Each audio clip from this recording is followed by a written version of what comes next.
आम टीवी के खास लोगों, अस्सलाम वालेकुम।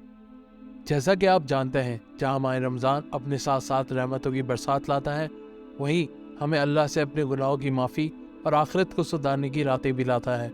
लेकिन क्या इस बार का रमज़ान सऊदी अरब में कुछ मुख्तलिफ होने जा रहा है?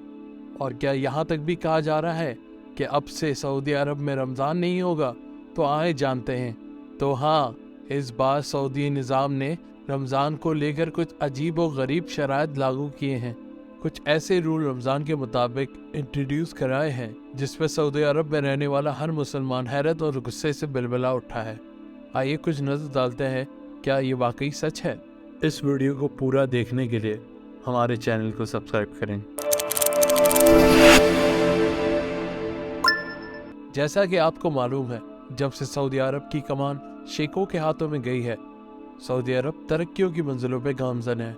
और जैसे जैसे ये तरक्की सऊदी अरब की पेशानी पे लिखी जा रही है, वो अपनी प्रायोरिटीज इस्लाम से हटा के इंटरटेनमेंट की तरफ लिखते आ रहा है। ये तरक्की और इसके साथ लिखी जाने वाली सारी चीज़ें सिर्फ एक ही इंसान की ज़ेर निगरां हो रही हैं, जिसका नाम है किंग मोहम्मद बिन सलमान। और जो मुल्क पैगम्बरों की तारीख का किस्सा समझा जाता था, अब वहाँ कुछ और ही चल रहा है। खैर, आम लोगों, किंग सलमान की वजह से सऊदी अरब को होने वाले नफ़े या नुकसान की बात किसी और दिन करेंगे। आज देख लेते हैं वो क्या शराइत हैं जो सऊदी अरब में रमज़ान के लिए लागू की गई हैं। पहली शर्त, मस्जिद में चंदा, सदका या डोनेशन नहीं दिए जाएंगे। और वही एक दूसरी शर्त जिसे जान के आप हक्का बक्का रह जाएंगे कि मस्जिदों में इफ्तार बैन कर दिया गया है। जी हाँ, बिल्कुल ठीक सुना। जो सऊदी अरेबिया अपने रमज़ानों में डोनेशन की वजह से जाना माना जाता था, वहाँ उसी मुल्क सऊदी अरेबिया की इस्लामिक अफेयर मिनिस्ट्री ने मस्जिदों में इफ्तार पे पाबंदी आयद कर दी है। और ये जो तीसरी शर्त मैं आपको बताने लगा हूँ ख़ास दोस्तों, ये सुनकर आपको लगेगा कि शायद हमारी आने वाली नस्लों को रमज़ान की इस रहमत से महरूम किया जा रहा है। तो आए देखते हैं वो शर्त क्या है। बच्चे जो आपके आने वाले वक्त की अक्कासी करते हैं, वो मस्जिदों में अलाउ नहीं किए जाएंगे। बल्कि उल्टा, अगर आप तुर्की में नज़र डालें तो वहाँ बच्चों के लिए मस्जिद के एक कोने में प्ले ग्राउंड बनाए गए हैं, जिससे बच्चे वहाँ पर होने वाले बयानात, नमाज, तरावी से रोशना हो सकते हैं।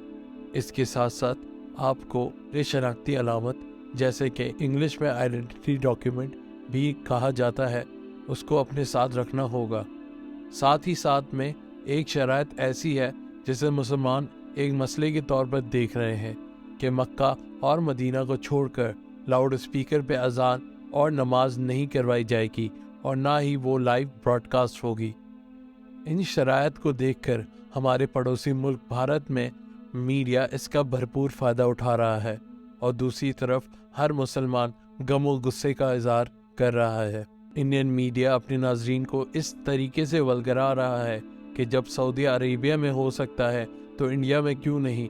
इसी वजह से गुजरात हाई कोर्ट ने ये ऑर्डर जारी किया है कि मस्जिदों में तेज़ आवाज़ वाले स्पीकर पर अजान देने पर पाबंदी आयद है और इसकी खिलाफ वर्जी करने वाले को भारी कीमत अदा करनी पड़ेगी। दोस्तों, याद रहे, सऊदी अरब को पूरी दुनिया मुसलमान का अलम बरदार समझती है और इन शराइत से सऊदी अरब क्या प्रूव करना चाहता है, ये तो अल्लाह की ज़ात ही जानती है। आम टीवी के ख़ास लोगों, जैसे जैसे ये दुनिया आगे बढ़ती जा रही है, वैसे वैसे हमें गुनाहों की तरफ खींचती और बेहयाई में मुलविस रखने की जदीद तरीके आजमा रही है। बस अल्लाह से इस रमज़ान में यही दुआ होगी कि अल्लाह हमें और आपको अपने ईमान को मज़ीद मुस्तहकम रखने और अपने परवरदिगार आलम की राह पर चलने की तौफीक अता फरमाए। आमीन।